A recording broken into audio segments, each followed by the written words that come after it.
What's up, guys? The Hillbilly Millionaire here. I'm standing in front of one of my properties that I purchased, I partnered on. We ended up securing bank financing to purchase this. People say that all the time. Oh, get the money from a bank, get the money from a bank. The bank bought my house for me. But they don't give you the steps on actually how to do that. By the end of this video, you'll know how to talk to banks, show you the secrets right now, give you the ideas for steps you can take right after this video. Let's get inside and get to it. When I got started, I knew nothing.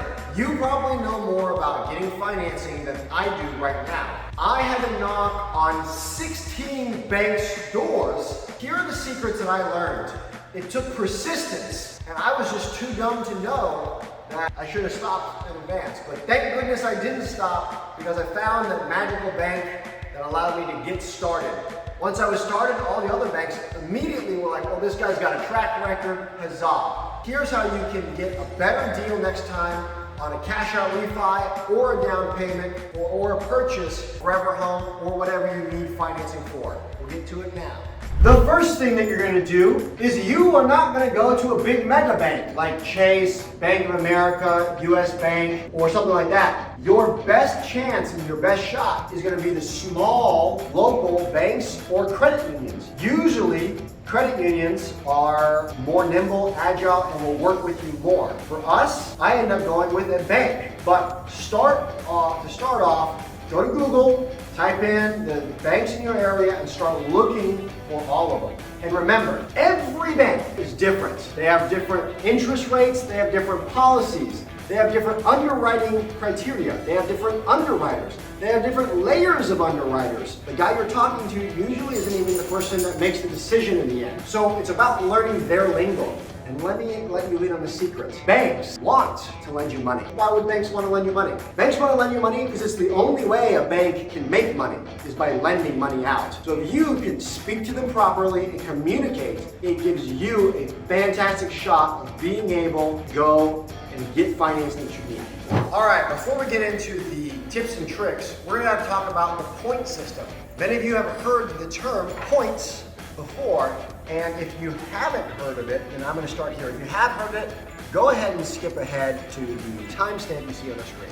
So what points are you generally, a bank will allow you to pay 1 point. A point is 1% of the purchase price. If you have a $100,000 house, 1 point would be $1,000. So they say in your closing fees, hey, if we charge you a point, you can buy down your interest rate by 0.5% or whatever their banks are. Now, that is critical. When you call into these banks, tip number one, when you call into these banks, you're gonna say, hey, my name's John Doe. I am gonna be transparent with you. I am bidding out multiple banks for a cash out refinance or whatever you're doing. Please give me your 0 point rate. What is the 0 point rate? 0 point rate is you don't pay any points to the bank. What is the rate? So you can do an apples to apples comparison. Very important, when you call all the banks, you call them all on the same day because the 0 point rate fluctuates every single day. So in order for it to be apples to apples,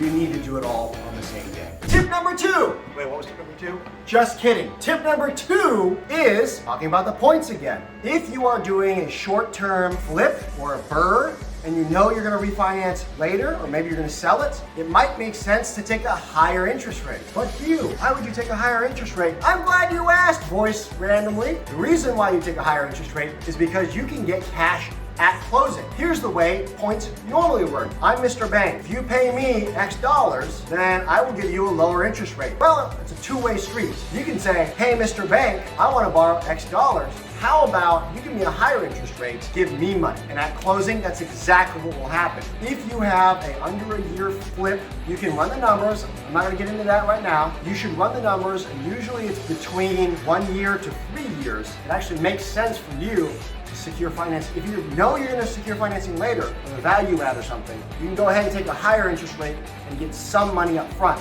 Then you can put that money that you were gonna spend on the down payments or buying points to cover part of your down payment, put the money towards floors, carpets, walls, whatever your little heart desires. Next, we're gonna talk about tip 3. What's tip 3, you ask? Well, I'm glad you asked. Tip 3 is that you need to be prepared. On a serious note, Many people walk to banks and they say, I want to borrow money, so here's my idea. And they hand them a one-page Word document or something scribbled on a napkin or nothing at all. But instead, if you say, hey, here's my personal financial statement that's already done, my 2 years of tax returns, it's already in a shared folder. Here's everything you're gonna need. And oh, by the way, I want to do a cash out refinance on 123 Main Street. Here is, and then you're gonna have, for me, I use the Bigger Pockets calculator, and it looks something like this that you see on the screen right now. As you can see, there's a lot of pie charts, and if you check out page 2, there's graphs. Oh my goodness, bankers love pie charts. Everyone else is like, oh, I don't know what's going on. But you aren't everybody else. You go in there and you have a plan. Why do I like the Bigger Pockets calculator? Because I'm gonna simulate how I run it by you. Hey, Mr. Banker, here is 123 Main Street. As you can see, the top in the gray box is everything that your underwriter will be interested in knowing about the property to loan against it. I also have all of my personal financial statements, 2 years of tax returns ready to go. Give me the email address. I will go ahead and forward it to you. What questions do you have for me? Oh, and by the way, what is your 0-point rate for today? Bam, that's how you do it. And you take practice over and over and over and over again. It's a big deal that I was able to secure financing. It took me 16 banks before I found one that was going to take a chance on me. And I'm glad that they took the chance on me. Had they not done that, I would have never bought my first property. That is my video to you on how to speak to bankers. If you have questions, ask them down in the comments and I might make a follow-up video. I can get into rates and terms, but I really don't want to because I've given you fundamentals and who knows what the market conditions will be like in the future. So talking about rates and terms, unnecessary. Fundamentals will work regardless of market conditions in the future.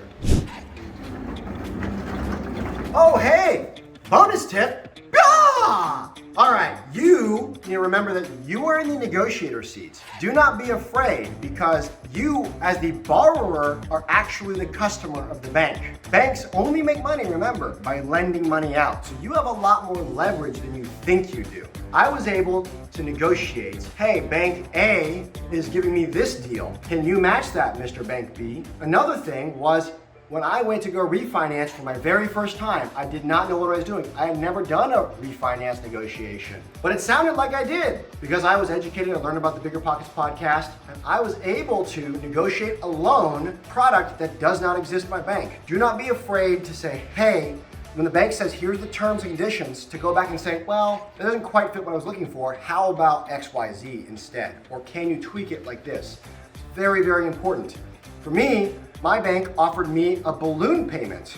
I was able to negotiate an adjustable rate mortgage, or ARM for short. I then negotiated a ceiling, so my ARM would never go above a certain amount. And then I ran my numbers against the property, against the ceiling. Could I still hang on to it? I had zero experience doing that before. I only knew about it because of videos like this one. Don't forget, you are the customer, and you have the leverage to go and say, hey, Bank B, Bank C will offer me this. Hey, Bank C, Bank A will offer me this. Don't forget that. Remember, I went through 16 banks. Most of that was them rejecting me, but some of it was me rejecting them. And by the end of that time, most people would get discouraged. They say, oh, no one's ever gonna lend me money. Well, don't think like that. The small time thinking. You are capable, you get it together. Every time you get a denial, they're not saying no, they're saying not yet. Take their feedback of why you get denied and then come back and tweak it. And if you don't believe me, I'm currently standing in a 41-room hotel that we were able to buy